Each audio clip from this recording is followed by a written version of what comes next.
La prédication des prophètes d'Israël est remplie de cette mise en garde. Dieu ne prend aucun plaisir à nos gestes de piété quand ceux-ci ne sont pas portés par un cœur droit, fidèle au double commandement de l'amour. C'est la teneur en amour de nos vies qui seule fait la valeur du culte que nous rendons à Dieu. Le discours sur la montagne confirme cette affirmation qui vaut donc toujours pour nous. Mais Jésus ajoute aux paroles de l'Ancien Testament un moi, je vous dis, plein d'autorité, qui désigne une exigence nouvelle. Il faudra, dit-il, surpasser la justice des pharisiens, ce qui ne veut pas dire atteindre une perfection hautaine qui nous mettrait au-dessus des autres, comme il nous en vient parfois l'idée.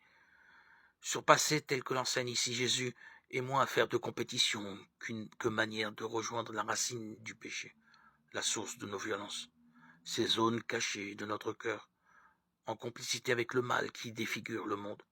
C'est là que le Christ nous demande de le laisser nous rejoindre pour nous guérir radicalement du péché. Reconnaissons-nous que nous sommes pécheurs devant nos frères. Ouvrons nos cœurs à la compassion et à l'amour.